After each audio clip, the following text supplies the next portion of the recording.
Now, before I start, Andy, I'm always curious. You had mentioned a few times throughout the session that you feel as if what you had compared to the others, comparisonitis, which isn't a good thing, that you didn't quite have it up to the scratch for the others. What made you think that? I didn't understand what signposting was. So I thought it was like, I thought mine was more like a story still.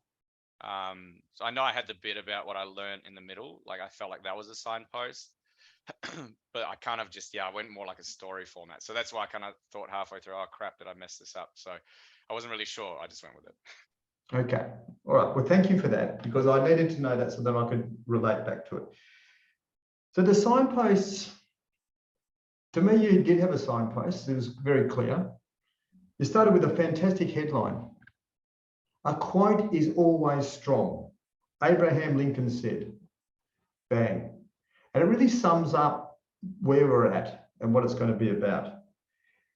Then you talked about then you had a story, and your story was with your brother, and you set this great set that great place where you were, location, and also used an acronym, and then it's described what that was. And then you sort of gave a bit of a chuckle, real brutal. So you really gave it lighter than what it was. And that's good because it sets the scene. And then it's oversharing. What a great word to use, oversharing. It straight away I can see the picture, oversharing. I sort of maybe said some things I shouldn't have, but I did. And then your next piece was the conversation between you and your brother, and about how you wanted to hit some goals. And then your next piece on the signpost was the book, Atomic Habits by James Clear. That's the third signpost. And then your last piece is the wrap. So you did signpost. It was very clear. You had the headline, the story, where it was, and then you got to the next piece. So let's give yourself a tick on the tick for that one, please. The other part I'd like to say, and 100% with Natalie, and I was the fastest speaker ever a few years ago when I was presenting 5, 6, 10, 13 years I've been presenting. I was really quick because it was about getting a river. And when you slow down, you actually feel like you're really going slow, like a tortoise slow. But for all of us, we were just, this is a lovely, once again, similar like John a bit, like a conversation. And because of that, your filler words had left because your mind was in sync with the way you spoke. I really enjoyed that story.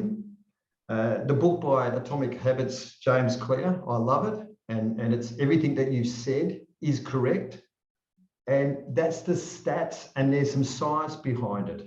So you actually use that in your conviction speech, but it was still like a story. And then your rap about saying, nearly like Molly Meldrum, do yourself a favor, get the book. And that's all you needed, because that's what you're talking about, the power of habit. How do you up level it a bit?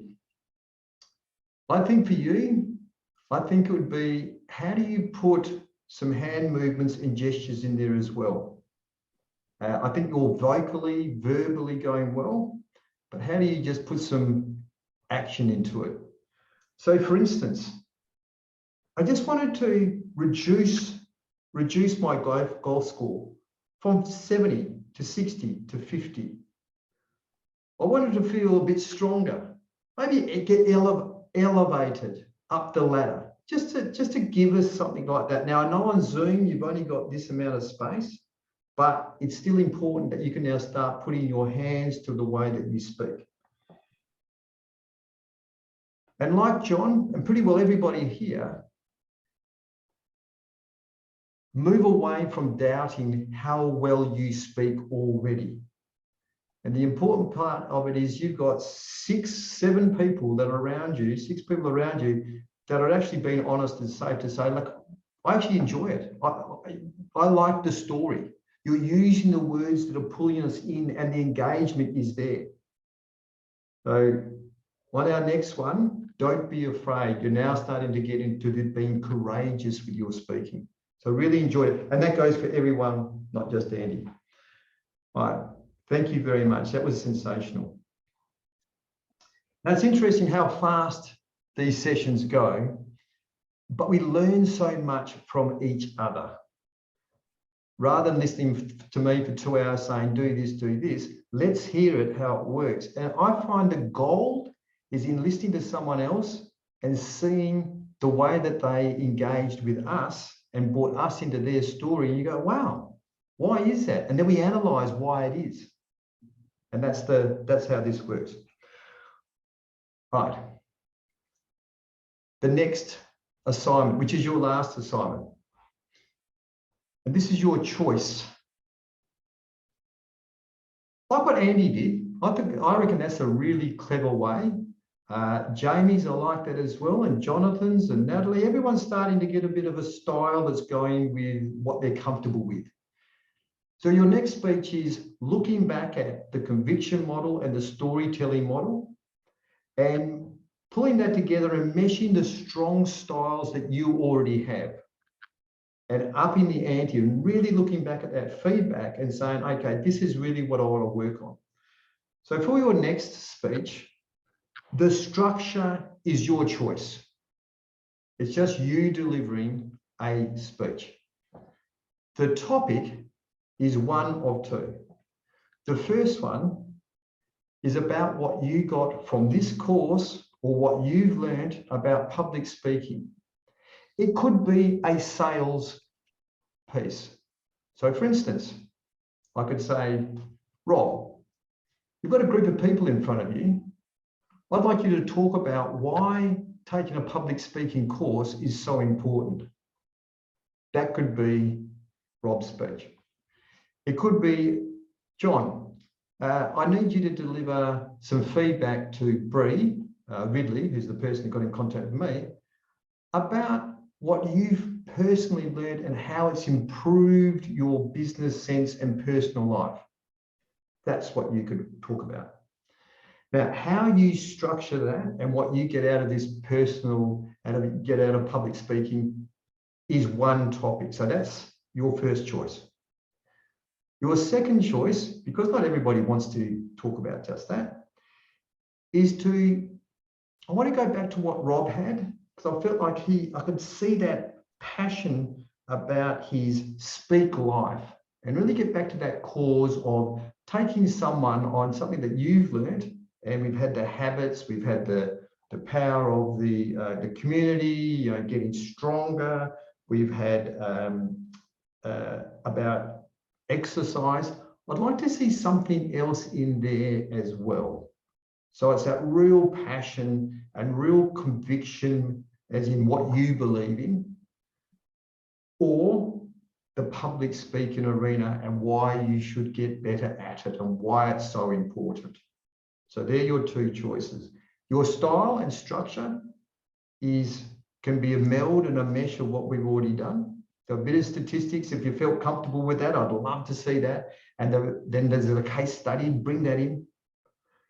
You want to bring some emotion in, like sitting with your brother and oversharing, or throwing in some humor like Nathan, pick up a subject that we can throw that might be really serious, but he can put a humorous edge to it, but still get across his message. So think about your style. Think about your language, as Jamie had seen in the linguistics. What words are we using?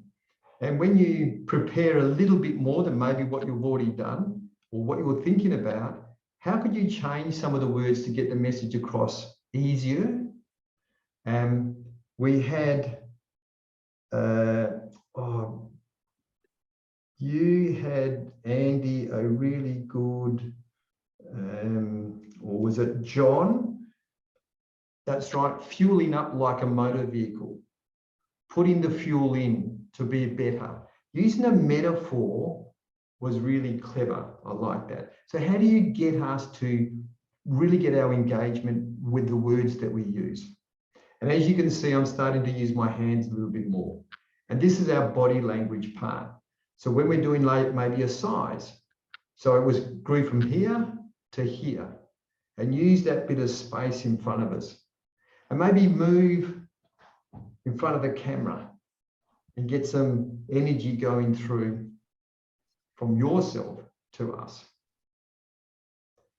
So your last one, if whatever your preparation was this time, and you gave yourself another 10 or 15% on what you've already done, then that was the sort of speech that we need.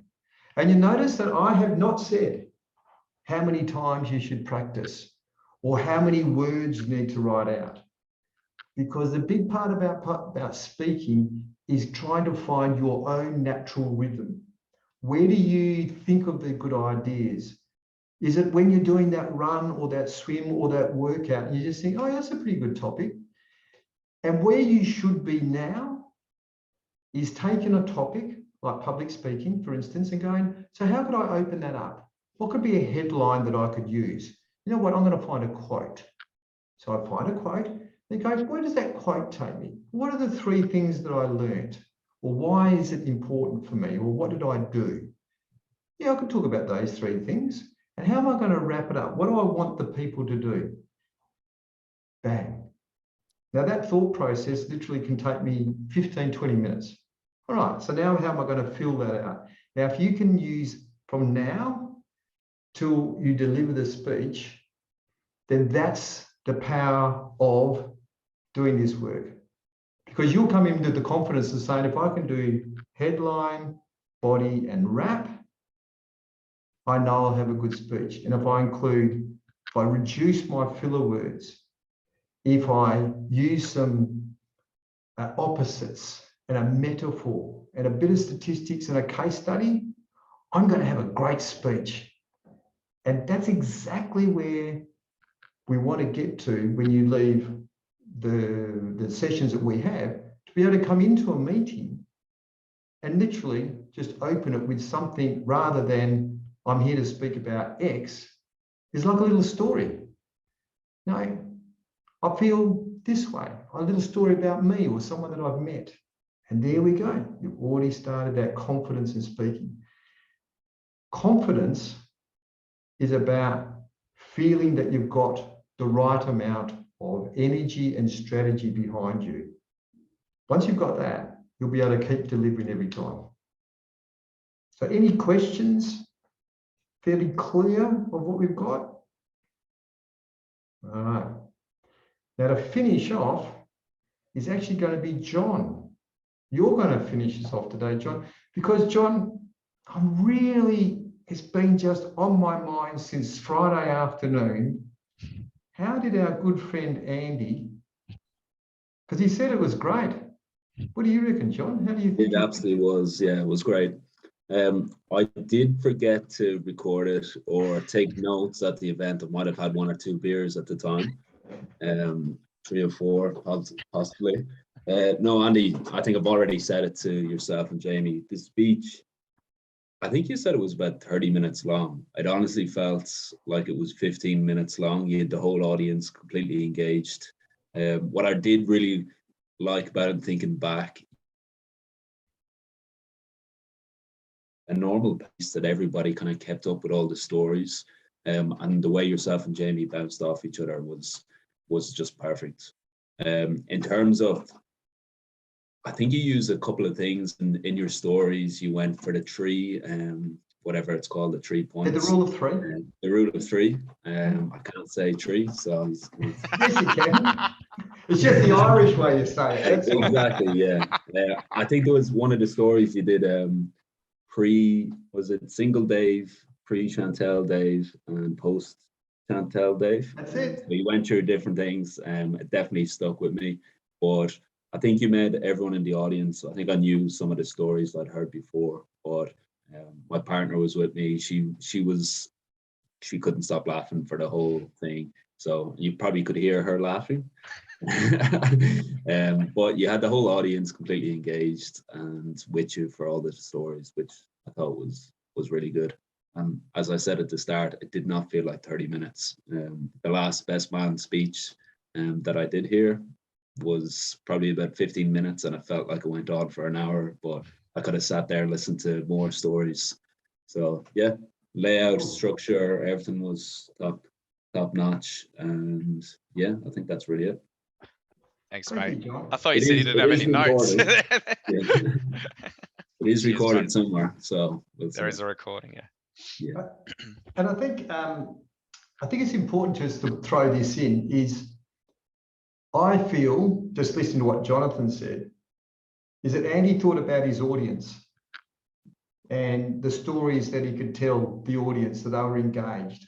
I love that he used this rule of 3 and even that pre, with, and post, or pre, present, post. Yeah. You start thinking of how you pull the message together, and it goes from forgettable to memorable. So Jonathan now has that pre, present, and post, and can put what was being spoken, what was the story in there, and that's what our brains do. It loves to just categorize and put it together. But Andy, once again, I've already heard you said you enjoyed it. It sounded like a pretty good one. You obviously sustained from a few, a bit of Dutch courage, shall we call it? You won't need that anymore because you know you can just jump up and speak. So well done, guys. Thank you very much for your time. I'll get the recording out, this last little piece. Now, I've recorded these, of course, and if you wanted the full recordings, so you can go back and look at yourself, which maybe mightn't be a bad idea, then you can just sort of see what you look like from the beginning to the end. Go from there. But thanks very much. We really look forward to seeing you next Thursday, and we'll enjoy the rest of your week. Thanks, Luke. Really Thanks, Luke. appreciate it. Nice. Thank you. Thanks, guys. Bye now. Thanks, Luke. Bye. See ya.